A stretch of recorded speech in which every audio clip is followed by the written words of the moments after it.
రాళ్ళు పడుతున్నాయి అని చెప్పి మనం పారిపోవద్దు అని చెప్పి మళ్ళొక్కసారి గుర్తు చేస్తూ, వీళ్ళు ఏదైతే సొసైటీ పెట్టుకున్నారో అమ్మా నాన్న అన్నయ్య గారి ఆశీస్సులతో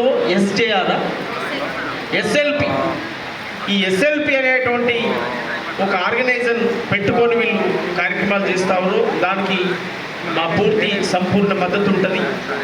ఈ కార్యక్రమాన్ని కేవలం వచ్చి ఫోటోలు దిగి లంచ్ చేసుకొని బొకేలు ఇచ్చుకొని శాల్వాలు కప్పే వాటికి పరిమితం చేయొద్దు. ఒక మంచి ఎజెండా తయారు చేసుకోండి, ఒక మంచి లక్ష్యం తయారు చేసుకోండి. సమాజంలో అసమానతలు గురయ్యేటువంటి ప్రజలు ఉన్నారు, ఇంకా తిండి దొరకలేనటువంటి ప్రజలు ఉన్నారు, చదువుకు దూరమైనటువంటి బిడ్డలు ఉన్నారు, సమాజంలో అనేక అవమానాలు పడుతూ బతికేటువంటి వాళ్ళు ఉన్నారు. నా పని ఒక చెయ్యేసి ఆ సమాజాన్ని మనం ముందుకు తీసుకురావాల్సినటువంటి అవసరం ఉంది. అలాంటి కార్యక్రమాలు ప్రసన్న వారి బృందం చేస్తుందని చెప్పి నేను మనస్ఫూర్తిగా ఆశిస్తున్నాను. ఇక్కడికి వచ్చేటప్పుడే అనుకున్నా నేను, అసలు ఏం చెప్పాలి, ఏం మీటింగ్ ఇది అనేది కూడా ఒకటి నాకు డైలామాలా ఉంది. కానీ అసలు అక్కడ ఎవరైనా వచ్చారా, ఉన్నారా, లేరా అనేటువంటి ఒక డైలామా ఉంది. కానీ ఇక్కడికి మీ అందరిని చూసినాక ఎస్, ఈ బిడ్డ చాలా కష్టపడ్డది, మిమ్మల్ని అందరినీ కలవగలిగింది, మీ అందరి మనసులోకి రీచ్ అయింది అని మాత్రం మీ మనస్ఫూర్తిగా నమ్ముతున్నాను. నువ్వు అనుకునేటువంటి ఈ కార్యక్రమం తప్పకుండా సక్సెస్ అయింది కనుక ఈ కార్యక్రమం అయిపోయిన తర్వాత ఒక్కసారి ఉప్పల సీనన్న కాడికి వచ్చి మీరు కూర్చోండి, కొన్ని కార్యక్రమాలు డిజైన్ చేసుకోండి. మీ సంస్థకంటూ మీ సంఘానికంటూ కొన్ని ఎజెండాలు, కొన్ని సిద్ధాంతాలు ప్లాన్ చేసుకోండి. మీ పనులు మీరు చేసుకుంటూ మిగతా సమయాన్ని సమాజం కోసం కూడా మీరు కేటాయించి తిరగండి. అప్పుడు సమాజంలో సక్సెస్ఫుల్ అవుతాం. మానవ సమాజం అనే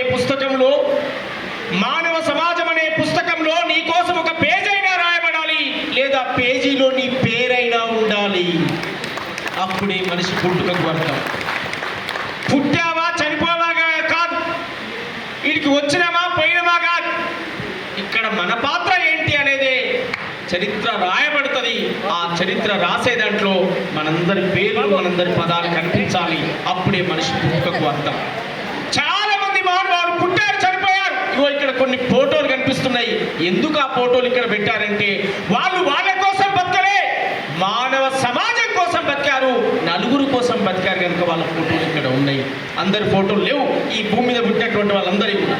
అట్లా మీరు కూడా ఆలోచించాలని చెప్పి నేను తెలియజేస్తూ, పల్లె నుంచి పట్నం వరకు వచ్చి వివిధ స్థాయిలో, వివిధ ఉన్నత హోదాల్లో మీ పనులు మీరు చేసుకుంటూ బతుకుతూ నలుగురి కోసం ఆలోచిస్తున్న మీకు నేను చేతులెత్తి దండం పెడతా ఉన్నాను.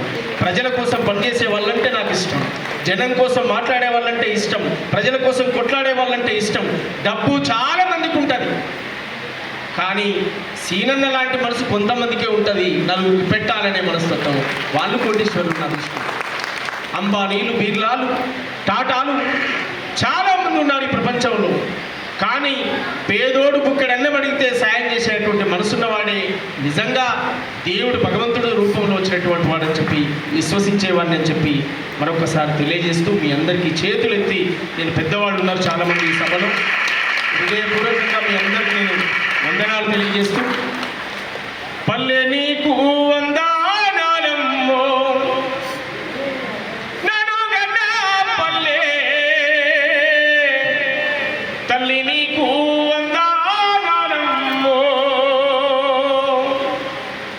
నాకు ఆట నేర్పి పాట నేర్పి బతుకు బాట చూపినందుకు పల్లె నీకు వందనాలమ్మో ననుగన్నా పల్లె తల్లి నీకు వందనాలమ్మో.